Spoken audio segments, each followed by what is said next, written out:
ঢাকায় যে আনন্দটা আমি আমার মেয়ের মাঝে খুঁজে বেড়াই, শ্রীমঙ্গলে এসে আমার ছোট্ট মৎস্যকন্যা সে আনন্দে নিজেকে মাতিয়ে তুলেছে।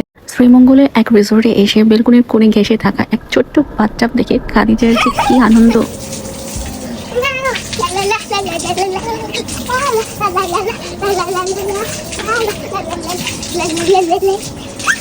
তুমি হ্যাপি? ঢাকায় তো চার দেয়ালের মাঝে এমন খোলামেলা জায়গায় পানি নিয়ে খেলার কোনো সুযোগই মেলে না, তাই পানির কাছে এসে ওর এক্সাইটমেন্ট শতগুণ বেড়ে গেল। যখন ওর এত এক্সাইটমেন্ট দেখে আমি ওই ছোট্ট বাচ্চাবে ওকে গোসল করাই দিতে চাইলাম, ও বলল না, আমি নিজেই গোসল করে দিব, তুমি শুধু পানিটা ভরে দাও। তারপর দৃশ্যটা যেন সত্যি এক রূপকথার গল্পের মতো। বাচ্চাপে বসে সে নিজের গায়ে পানি ঢালছে, খেলছে, খিলখিল করে হাসছে, ড্যান্স করছে, যেন একটা ছোট্ট পুকুরে ছোট্ট মৎস্যকন্যা খেলা করছে।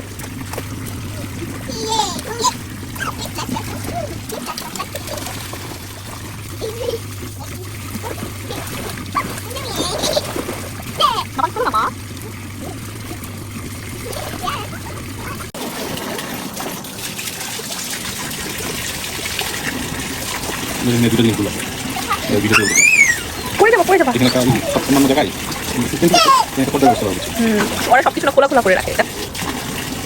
Take a pleasure.